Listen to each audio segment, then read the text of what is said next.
Let's start. Second installment of Sergio Cristancho's talk on today's more proof of the reverse Khovanskii-Teissier inequality. Yeah, so in continuation with like last one is again more proofs of the reverse Khovanskii-Teissier inequality. Let's remember what it is. So the reverse Khovanskii-Teissier inequality, which I will always abbreviate as RKT, sorry. It's an inequality of the form b to the k intercept with a minus k times a to the k and c and minus k is greater than or equal than k factorial n minus k factorial divided by n factorial of a of n times b k and c. And what are A, B, and C? Well, it depends on the context, the setting. And let me remind you that we have like 3 different settings.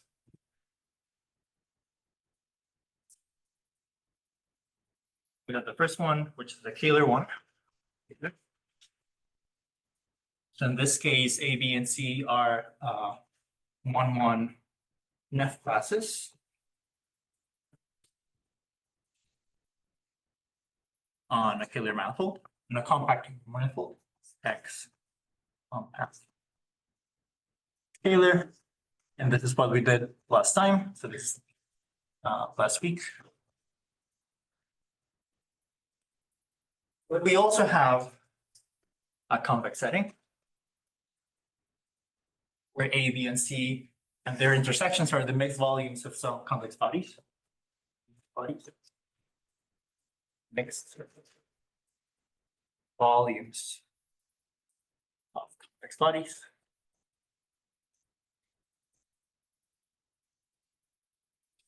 And last one, and I think the most interesting one after we've seen the Kähler one, is in the projective setting or algebraic setting. These are Neff divisors, Cartier divisors here on a projective variety.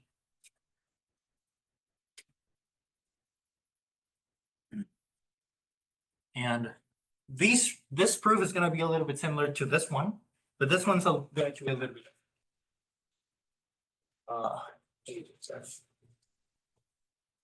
let's start with the convex one. Very similar to the last one. So convex bodies. So in this case, this is work of Lehman and Xiao. They were trying to like study some like correspondences between inequalities in Kähler geometry with inequalities in convex geometry, and they found that they also had something like a qualitative Morse inequality. In this case, it looks something like the following. So if I have K and L convex bodies in Rn, whose support functions are, let's say, HK and HL, the corresponding support functions, then what they have is that if the volume is just the usual effect volume of K minus n times the mixed volume of K n minus 1 times, and L is greater than 0, then this implies that HK minus HL, difference of the 2 support functions, can be represented by strictly positive continuous function. And by represented, I mean modulo linear equations, linear functions.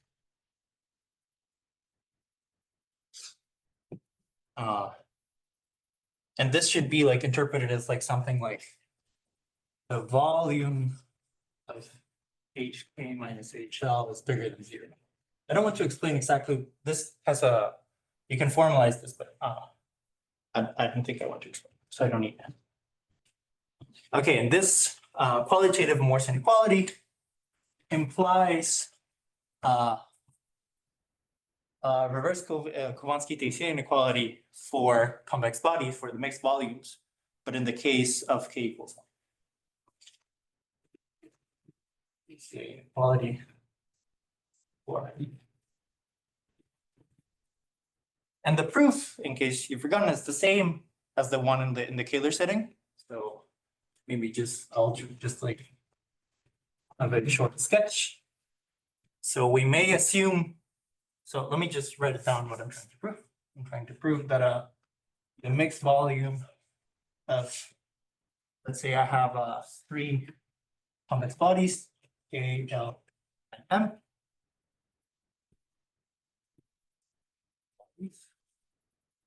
I'm trying to prove that the mixed volume of K times L n minus 1 times the mixed volume of L with M n minus 1 times is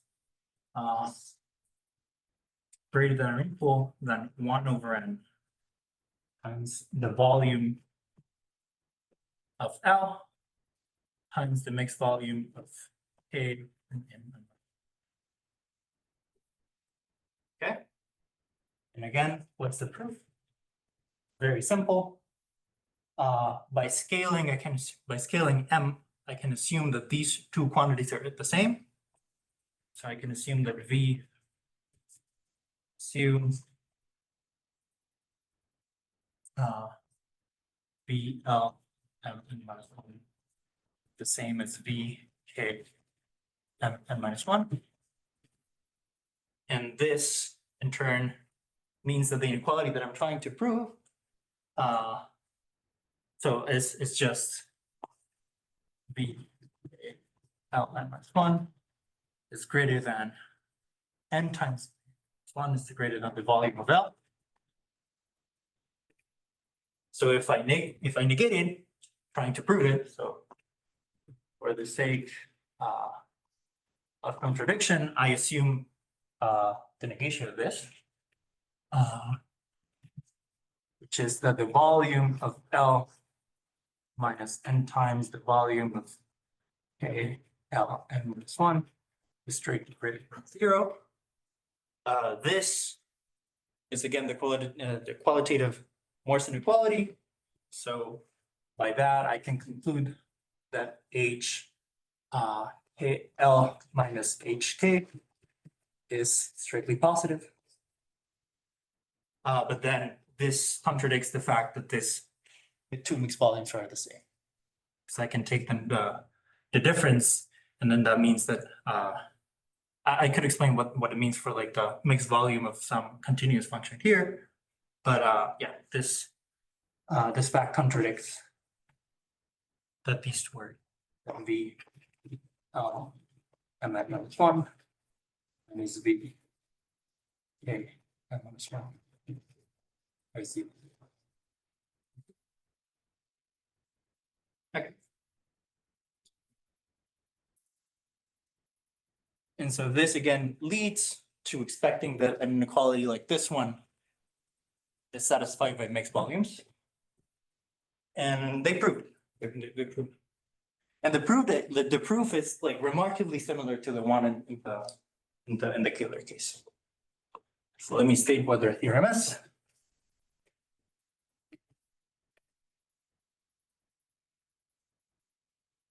So 6 and 17 are wrong. It's for K M convex bodies in Rn and any K equals between 1 and n minus 1. The inequality, the mixed volume of K K times. I realize that my case, my big case and my small case might be very, very similar, so maybe say something like that.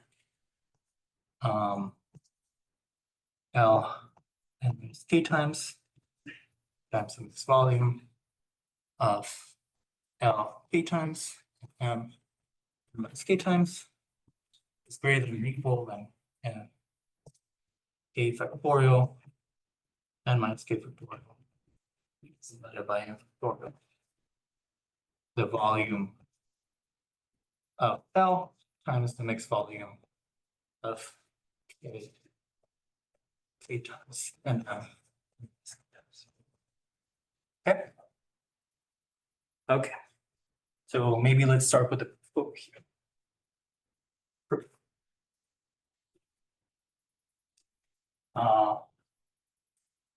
So before the proof, I need to state a couple of facts.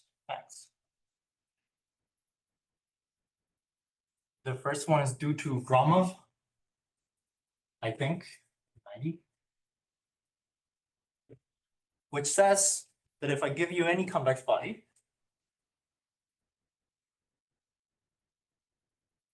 okay, there exists strictly a C2 strictly convex function. Let's call it f sub k from Rn to R such that the image of the gradient of fk is equal to. I found this statement to be very interesting. Okay, this is the first fact. And second fact, this is simply the definition of what a mixed discriminant is. So what are mixed discriminants? If I have, let's say, R n times n positive definite matrices, then I know that the determinant of a linear combination of them, let's say with some coefficients t sub r, t sub I, this can be expanded as a polynomial into t's, just like mixed volume. So, and this is going to be sum over a multi-indices alpha times n factorials divided by alpha factorial. Again, alpha factorial is just the product of all the indices of this multi-index times the sum coefficient that depends on how many alphas there are times t to the alpha being t1 to the alpha 1 all the way to tr to the alpha. And this guys are called the mixed discriminants. For the first fact, if I take any strictly convex C2 function, is the image of the gradient always convex? Thanks, Phil. I'm not sure. Not sure. Because this is the definition of a mixed discriminant.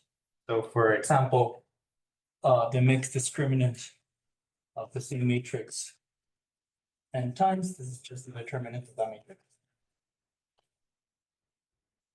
And the last fact is that I can write mixed volume. I can relate mixed volume to mixed discriminants through this function over here. So the last fact is for mixed volumes related to discriminants. is that for our purposes, we'll just need the mixed volumes of two things. So I'll just write it for that. The mixed volume of k times and L n minus k times, I can write it as the integral over Rn of the mixed discriminant of the Hessians of those functions. I'm going to write H for the Hessian. This is the mixed discriminant, not to the Ka, but K times. This guy over here is the Hessian. And here I have the Hessian again.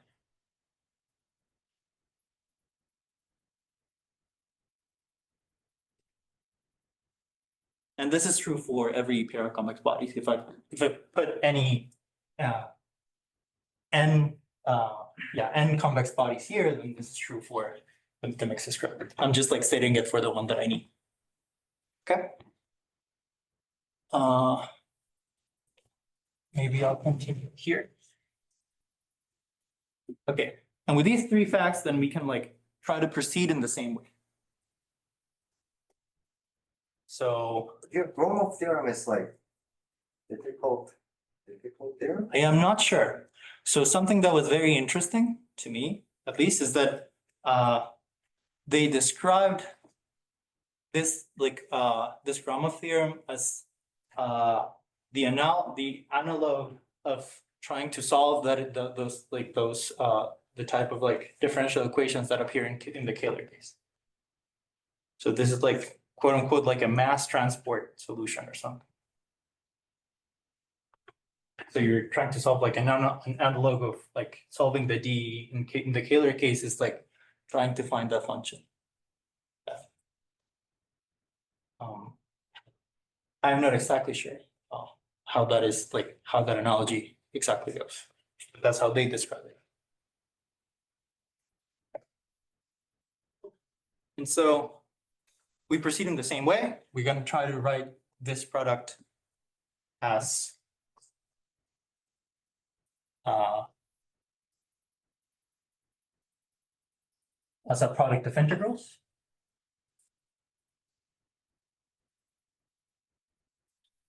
So by this over here, we know that this is the integral of some mixed discriminant of some matrices.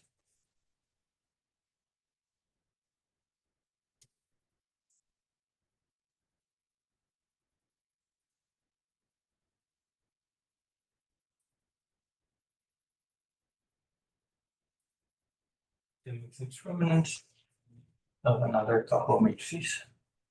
L times and K times. And then we use the Cauchy-Schwarz inequality for continuous functions. So this is bounded below by the square of the integral of the product of these two. Maybe I won't write them down so that it's not too long. The square root of that, the integral, and everything squared. And so again, we can turn this this inequality that we have here, we can prove it by trying to prove a point-by-point inequality. Now, these are just like functions. And if we reevaluate them at a point, if we show that that is bigger than the thing that we need, then we got it. And what's the point-wise inequality that we want to prove?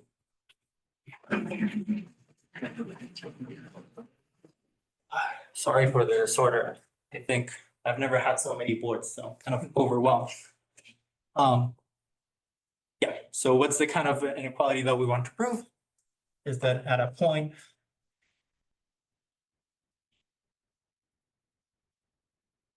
X, the mixed discriminant. We can even do this like more generally. We don't have to do it for just the Hessians of those matrices. For any positive definite matrices A, B, and C. A, B, and C are now matrices. The mixed discriminant of A, K times B, n minus K times the mixed discriminant of B, K times and C minus K times. This is bigger than K factorial n minus K factorial divided by n factorial of the determinant of B times the mixed discriminant of A and C. So this is a point-by-point inequality, it's a point-wise inequality.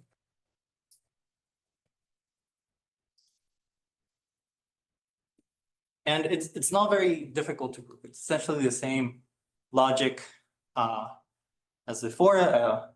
I think I figured it out with my friend Shota, but I think it was like a little bit too long to write here. But the idea is exactly the same as the one before. So it's something along the lines of, okay, then let's first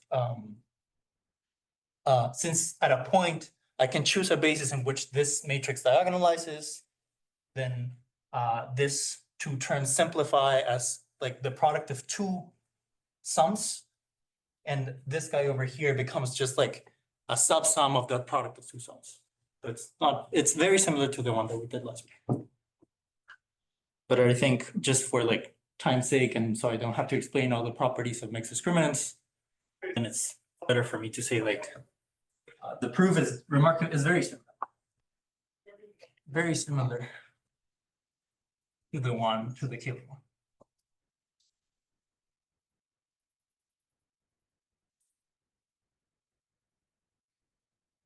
Maybe half a square, because I didn't prove it.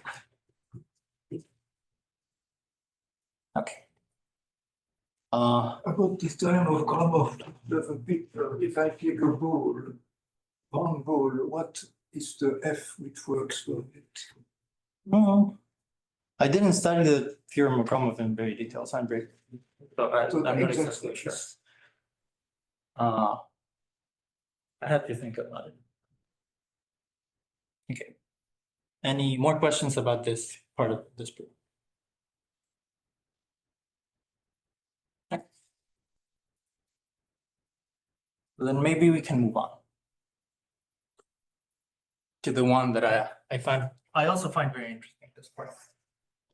What is that hard? Like mixed volume expressed as integral? What did the authors say? I think they just cited it as a property. I don't actually know how hard it is. It doesn't seem. What did they say? Do you remember? I don't remember what the citation. Yeah, I think these facts I just used as a black box for now, but I can look into them with a little bit more. Do you know if something similar holds when there are more K's and L's, or this is only really? No, this for this over here. No, this is a general statement. It's something like the mixed volume of convex bodies K1 up to Kn is equal to the integral of the discriminant of the Hessians of the association matrices. And also, again, something very interesting is that there is an inequality for mixed, like reverse Khovanskii-Teissier inequality for mixed discriminants, which is the one that actually implies the one for convex. And the equality case is something simple also. I think not. No, they do. The equality case in the paper that you're about to talk in the Okounkov paper. they don't do the inequality. The conjecture equality cases. I think the conjecture inequality case. But I also think that they say that in general it might be like very complicated to show that that's actually true. They have a simple conjecture. I am not sure. I think no. Okay. So let's continue. So now the objective is to prove it in the projective setting.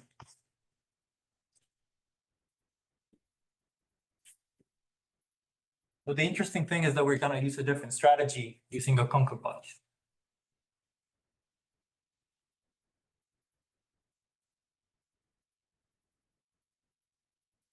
Maybe for this, I have to introduce a couple of like definitions.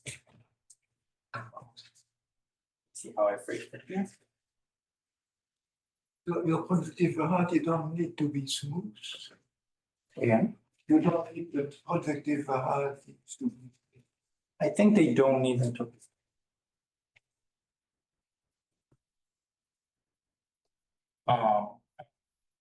So what's the setting? We have X, a projective variety of dimension n.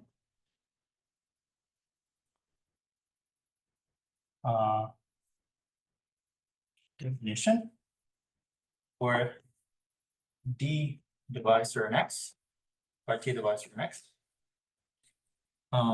We define the volume with respect to X of D to be the limit as m goes to infinity of H0 sections of the associated twisted line bundle divided by m to the n, all divided by m. So what this actually is measuring is somehow we know that this dimension is bounded above by a term that's like m to the n factorial. And then we're trying to see what the asymptotic behavior of the coefficient that goes with m to the n factorial to the n actually is. And then we say that a divisor, say D is big if the volume of the divisor D is strictly bigger. So there is a limit, it's not a lim sup or I think the limit should exist. Maybe for safety, I can write the limit superior, but I think everyone in the literature, they just, I'm not actually sure the limit always actually exists. But I think for most people just write it as like just the limit. There must be someone in this room who knows the answer. Who knows the answer? The answer is it's a theorem, but It's a theorem. It's a theorem that it's a limit. Yeah. it's a limit. Yeah, I do remember seeing. Like Riemann, wouldn't that follow from like Riemann rock? It's the limit. You have zero, not an not a Euler Poincaré. Euler Poincaré is very neat, that's what you know. So I guess if it's not ample or something. Right, you could have higher. The article wanted to gross. But I do remember, so in the book about positivity of Lessersfeld, there's they start defining volume in a different way, and I think there's a theorem along the way that proves that that is an actual limit. Yeah, they do have the absolute value of the difference of these two things.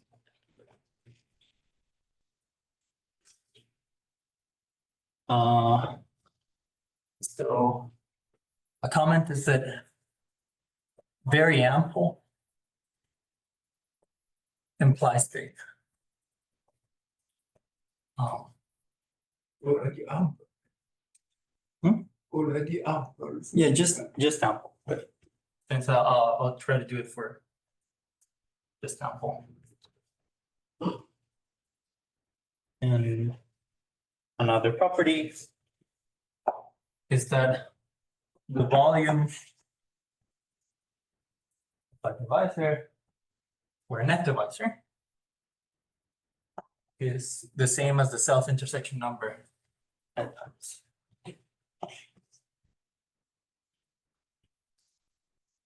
What else? Which other property do I need?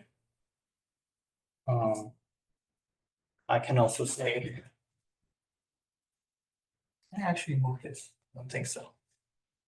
But if H1 all the way up to H K are very ample.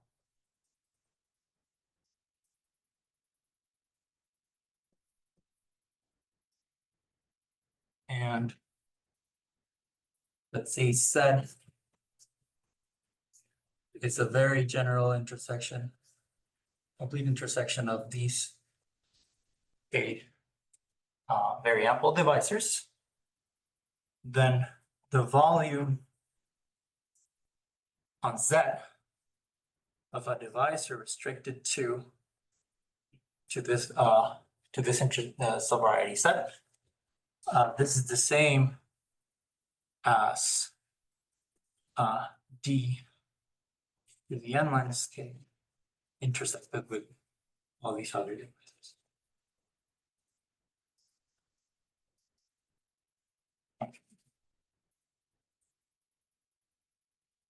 This is the properties of the volume. And now I don't know where to continue. Or don't you need D to be that first? DNF.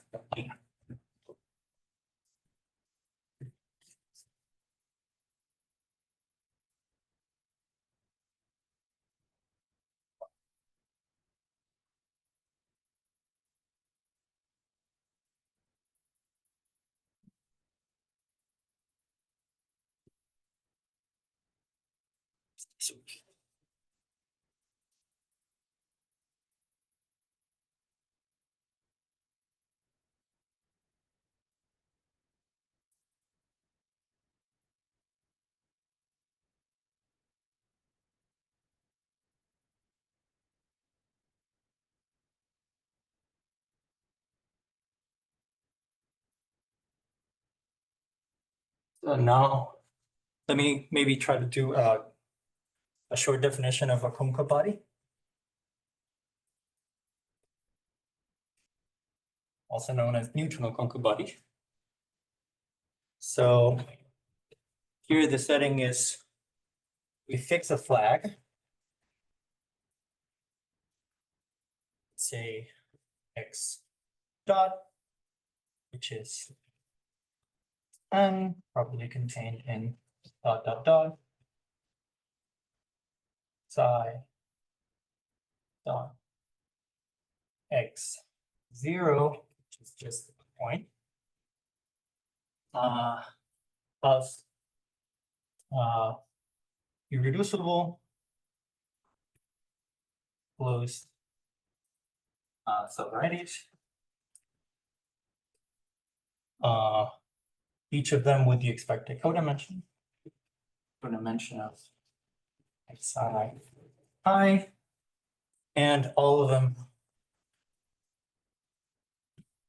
non-singular at x. This is usually called an invisible flag. Invisible flag.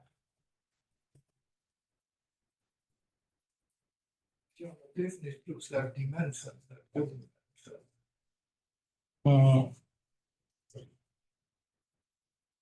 Oh yeah, you're right. All right. The expected codimension. Oh, it's because I inverted the one that I had over in my. Why did I do it? Like this. Okay. And so for nest divisor,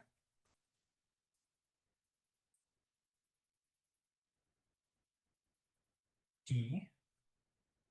I don't think it actually has to be nest. I'm done. We'll write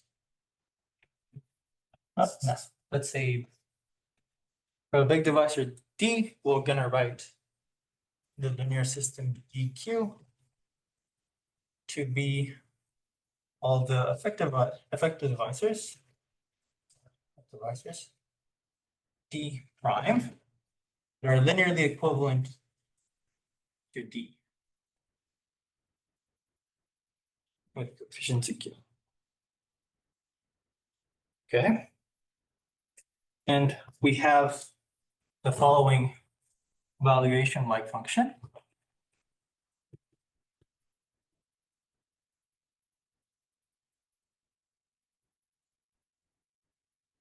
Which is, again, linearly equivalent to Q divisors. Q divisor are Cartier divisor or not necessarily?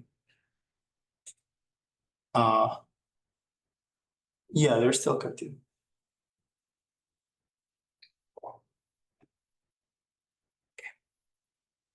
Have the valuation-like function, which I'm going to denote nu sub x point, which goes on this domain of this linear system to R n, which is going to send one of these d primes into a tuple, nu1, all the way to nu n.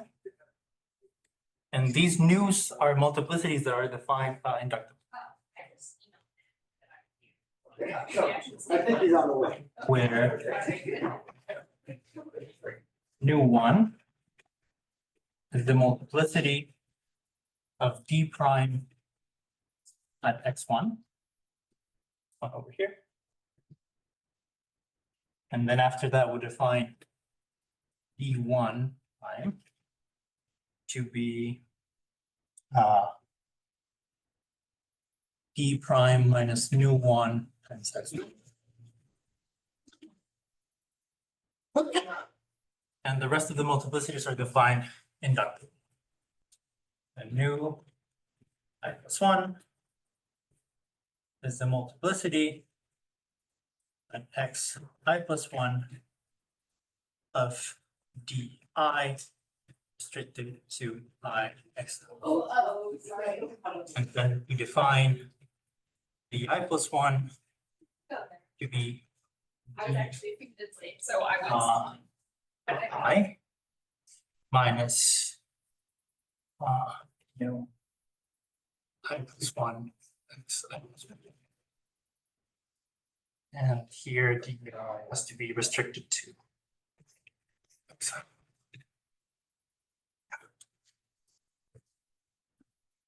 So essentially what we're doing is we're grabbing a divisor, computing its multiplicity in x1, and then we remove the. What does it, you mean, if it contains x1 a number of times, Let's say, yes. what does multiplicity mean? Multiplicity as in the sense of real divisor, I mean, because divisor can be written in. So it contains a number of times this Yes. x1. But then when you subtract x1, it's only a value divisor. Yeah, these are all just real divisors. In theory, when you're computing those multiplications and those restrictions, it says veil divisors. It's not clear what multiplicity of x1 along x2 means, for instance. Could you say that again?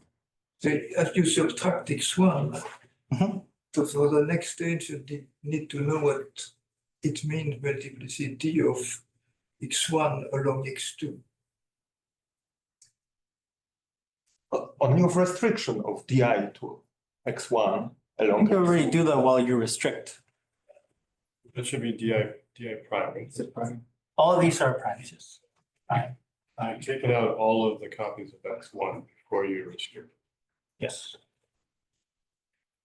And then you just, by restriction here, you just mean intersection as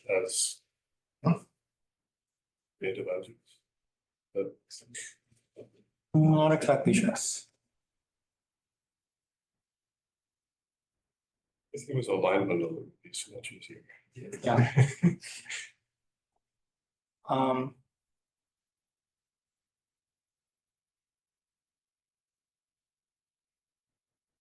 Well, it shouldn't matter if it's Weil or Cartier because small x is smooth point, so we could do it Yeah. locally around that point and assume everything is You're gonna do smooth. that's gonna. So small x is a smooth point in all of them, so we could do that in that neighborhood. And So what are those little xi? Is the generic part of the capital Xi?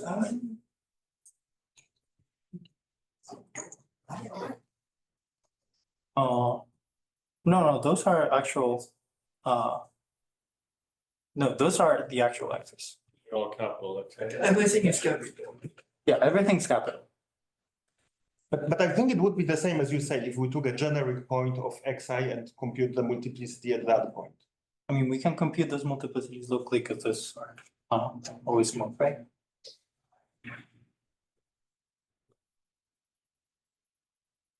There's this other way of doing it where you take a generic equation of xi and Yes. xi minus one.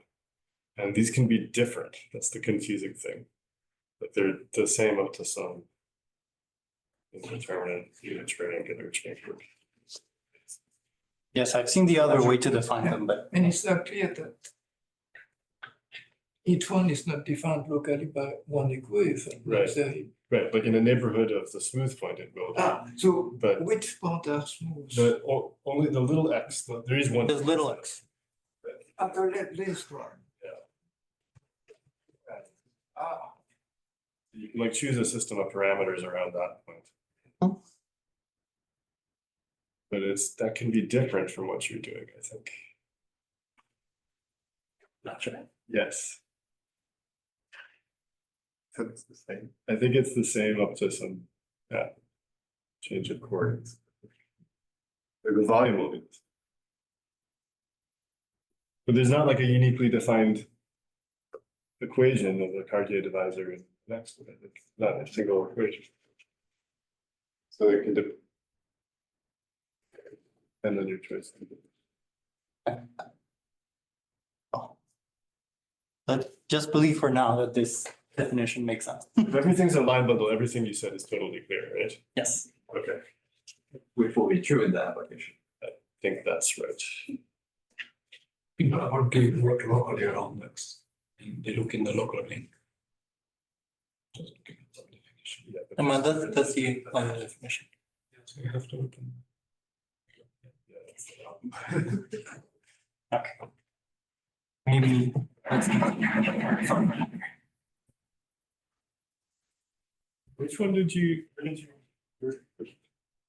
this is the paper by Lehman and Xiao, or? this is a paper by Jiang and Li Jiang in 23.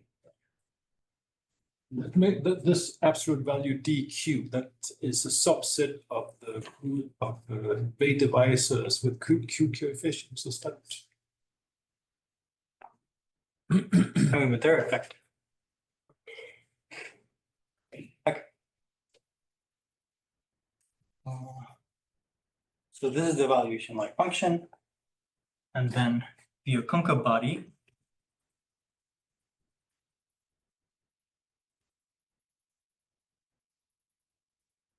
Of T. Delta x point of T. Is the convex hull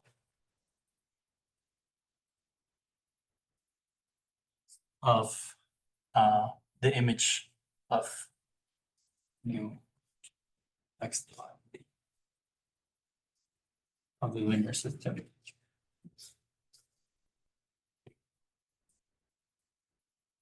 I think here it should be just Q-Cartier divisors.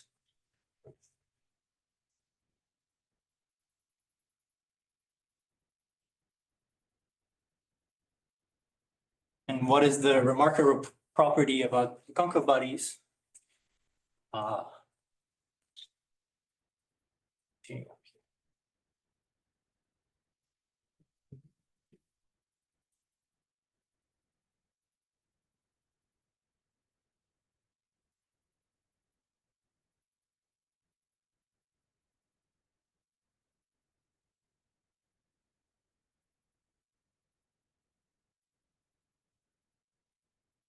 Remarkable property is that the volume, actual Euclidean volume of these of the Okounkov body of D is the same as 1 over n factorial the volume of the divisor.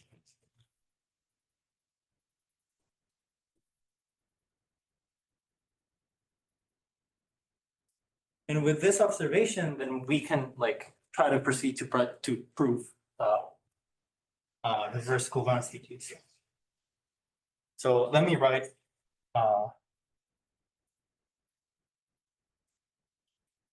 reverse Khovanskii-Teissier for enough divisors on. Sorry, so there is no scaling and limiting In which case? case of the Okounkov band. Okay. No, this is the definition as well. I think when you have the definition using sections, you actually have to like do some scaling and then take the usual enclosure But I think that's taken in this Q tilde. here. Is what you're saying, right? Is that some multiple of D minus D prime is equivalent to 0. Mhm. Multiples maybe. Yeah, equivalent to consecutive divisors means that there's like some big multiples so that they are integrally same. That's because there has to be some acid. Yeah, okay. Yeah, that part has been taken care of by this. If you take land bundle, you can add a tensor with a dwarf and land bundle with some power is trivial.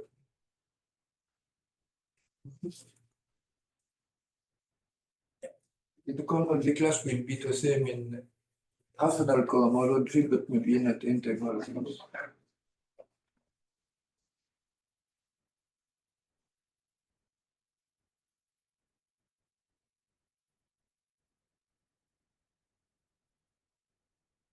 Think the actual definition of this is not very clear to me, but I'll try to fix it up to understand exactly what that's.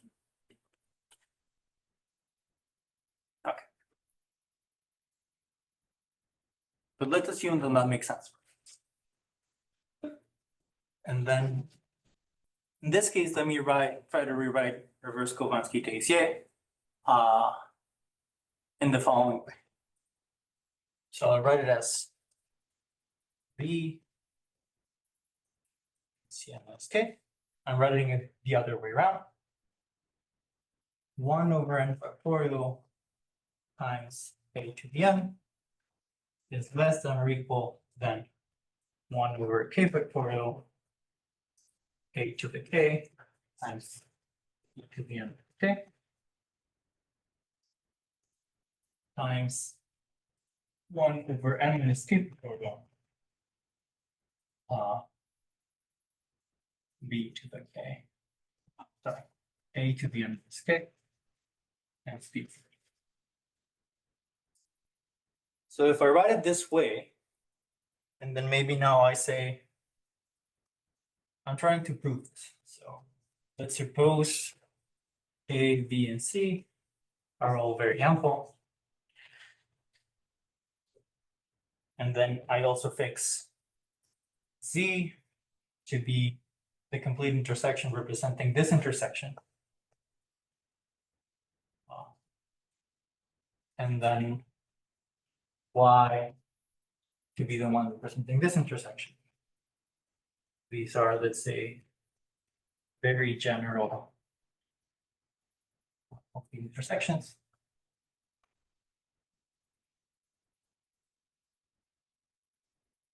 I think this statement, very general, is very important. It's a very general section. It somehow means that if you like each of these is just a class, right? So if you take one representative, then there's like a configuration space of like intersections that you could take for like this complete intersection. And then very general means something like away from a countable number of things of positive codimension. The genericity condition. And actually that very general condition is the one that made me think that it didn't work in characteristic in positive characteristic. Because for this very general thing to make sense, you actually need like a base field that is uncountable. So that's why I hesitated when I thought like maybe it didn't work in positive characteristic. You can always take a big field of character. Yes. Like Schubert would not work for the same reason. You go to C. Yes. So that's why I hesitated when I didn't know. Yeah. Yeah, but the actual statement is that the real statement just works when the base field is uncountable. But then you can take just make a change of base. Okay. So if we take these, then we can rewrite this inequality as an actual inequality of like volumes of Okounkov body. So this is like some constant b to the k Cn minus k times the volume on x of a is less than or equal to the product of the volume restricted to C of A restricted to Z and the volume on Y of A restricted to. And so what writing this way is telling us is that if we want to prove this inequality, what we have to do is like try to compare sorry, I didn't write it right. With the Okounkov bodies. The volume of the Okounkov body of an Okounkov body of A less than or equal to the volume of an Okounkov body of Z of A restricted to Z times the volume of the Okounkov body of A restricted. Sorry. Now it's an inequality of volumes of Okounkov bodies. So somehow I have to compare this Okounkov body with these two, with the product of those two, because this guy lives in RK. This guy is in R with n minus k. You're producing the flags for Z and Y using. So it's important. I haven't said what the flags are, but the flags have to be chosen carefully.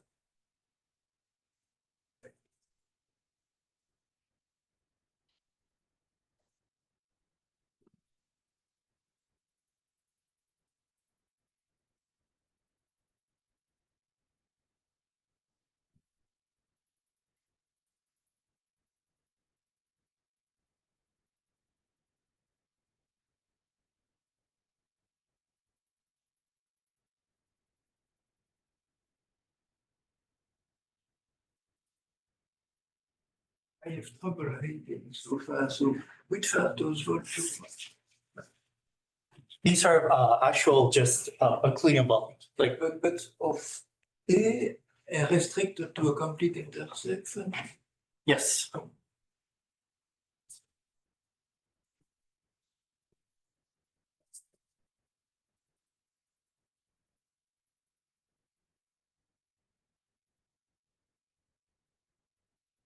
So let's say that we wanted to prove something like that. So let's write P less than or equal to K as the usual just restriction of Rn to the first K coordinates and E greater than K to the restriction, the projection to the rest of the coordinates. Okay. And so if we fix an admissible flag, let's say X dot,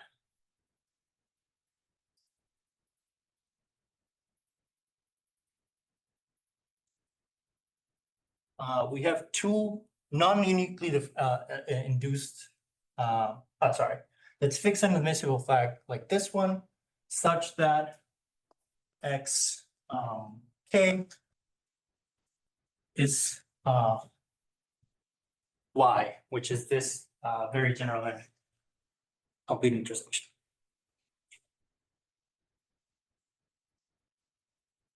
This guy in turn, like this flag, induces an admissible flag on y,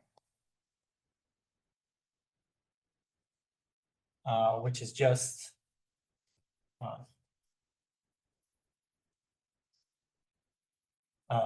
the rest of the flag after y.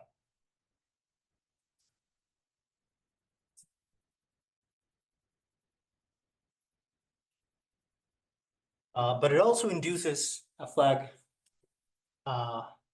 for z, which was our other intersection of it. I'm a little confused here. If you take complete intersection, you have more than one point at the end. So you really want xn to be just one point or finitely many points? So that's exactly what I was gonna say. In the case of z, if I take the intersections, then I will get a lot of points at the end. But then for this, let's say that I just choose one point, one of those. So maybe I'll save it as z was like 0. But here, then I is gonna be xi intersecting that. And then here, I'll take just the one, say p, which is contained in the intersection of y and z, which in theory are many points. Could be, say,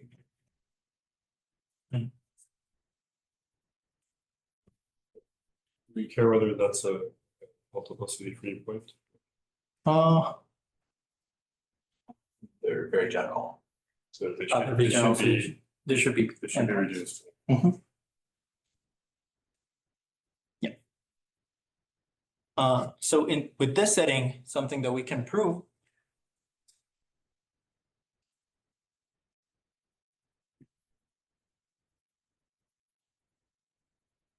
is that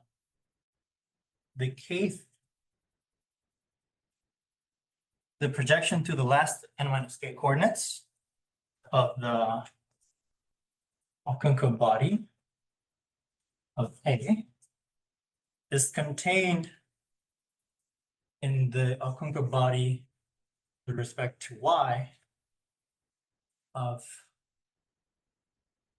A restricted to 1. And the same thing for the other side.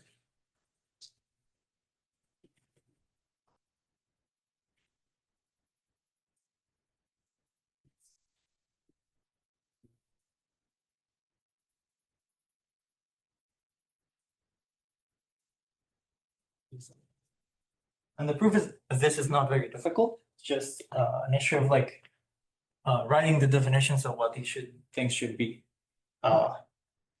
There's just like a couple of details of showing why the multiplicities don't change once I restrict.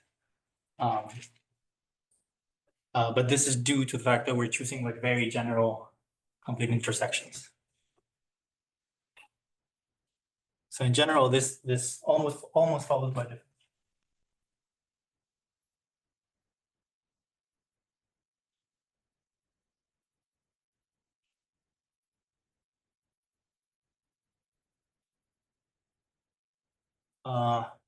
But unfortunately, this is not enough, because if we have these two facts, then of course the Okounkov body is contained in the product of the two projections, and then these guys are contained in these two. But then we get our inequality, but without this multiplicity. So these two imply that 1 over n factorial n, or rather the volume of the Okounkov body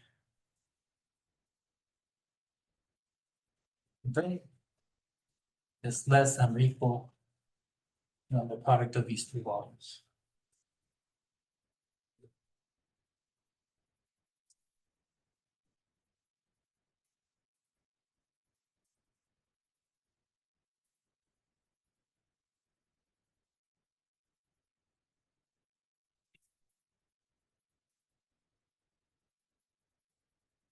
So the solution is, at least for Z, we already noticed by really good observation that we're actually losing a little bit of information by just picking the one point at the end of this flag instead of like multiple points. And so the solution is to go to something called a multipoint Okounkov that are essentially the same definition of an Okounkov body, but we are allowing that it's going to give us I'll just give you the definition instead of saying stuff.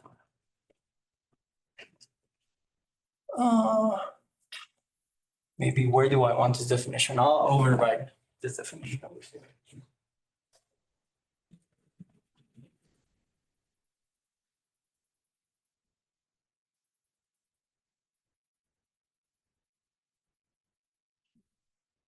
Well, I'm almost out of time.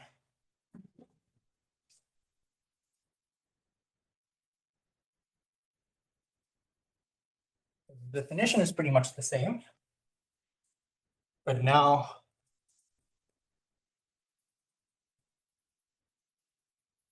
we allow this xn to be number of points, let's say n of them. Again, we have exactly the same things, except this is non-singular at each of the points. And we're going to partition this guy over here in the following way. So you say the xi should be reducible except the last one? Except the last one. Yeah, except all of them are reducible except for the last one. And how are you going to partition this? We're going to find B, J, D to be all the D prime and D cubed that minimize that the multiplicity. So new add set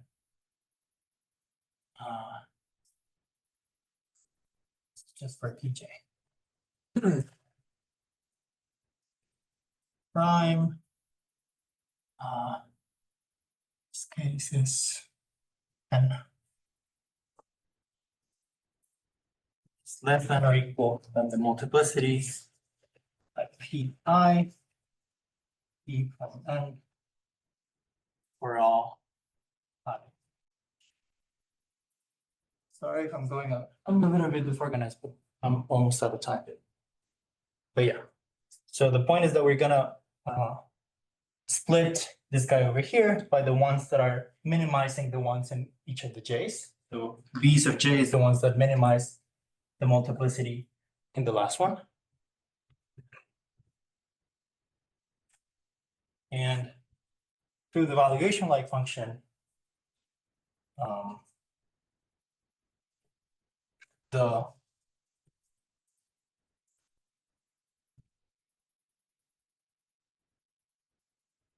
multipoint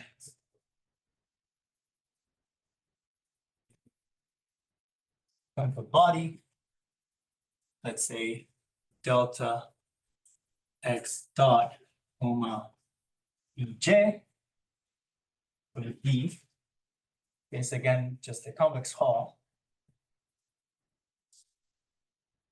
of the image of new x dot or pj of BG. So essentially what we're doing is like quote unquote partitioning our original Okounkov body. It's not exactly a partition because they do have intersection. It's more of a partition of the domain. But what we can prove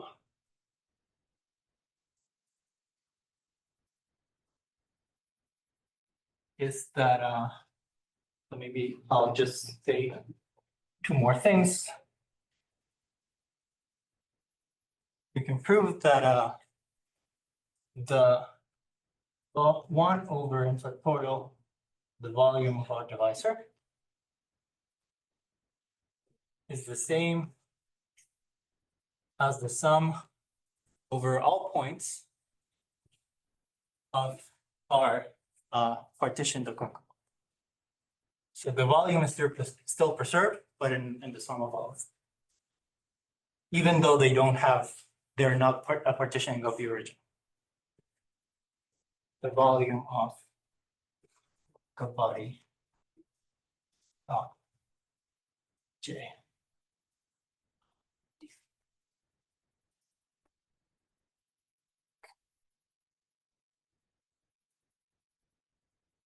And then what can we prove in order to like solve a problem? We can prove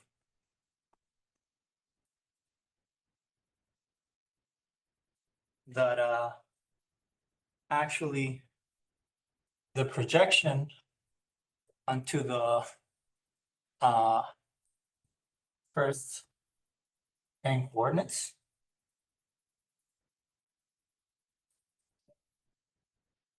of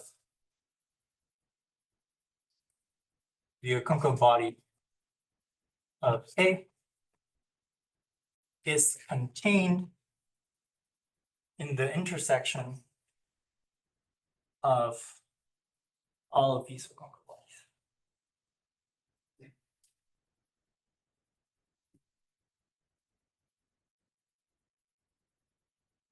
I'm lying a little bit here, but this is the idea. And if this guy is contained in all the intersection of all of them, then our inequality, we can actually like fix our inequality. What is that one of these? This is an A. This is, sorry, Z. Maybe this is that's it. And with this, we can fix the inequality, because then B to the K and C to the N minus K. This guy is simply N. And then here we have the volume of our general Okounkov body.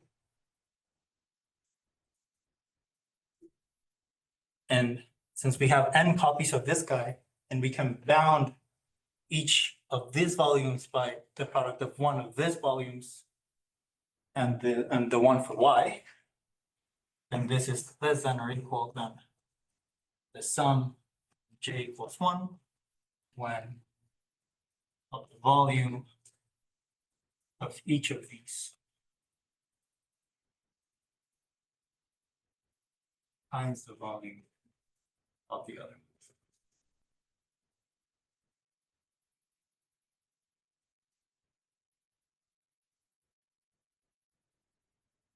And then by this property, we can just figure out the original inequality.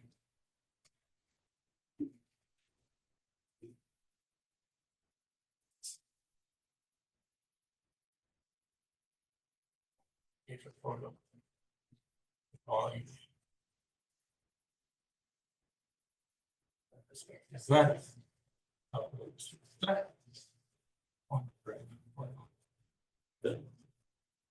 the volume of the line. Sorry if I went a little bit fast, but I wanted to finish. And this is how the works. So maybe I'll stop here.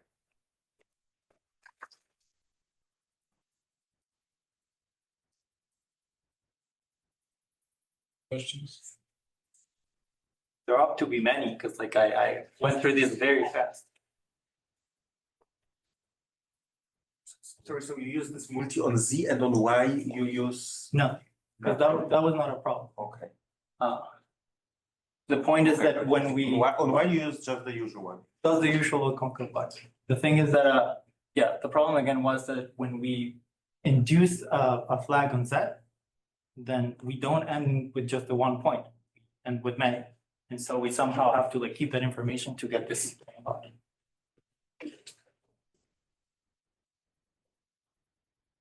Do the argument work in any characteristic? I think it was an anchor. I mean, none of these definitions depend on any complex range.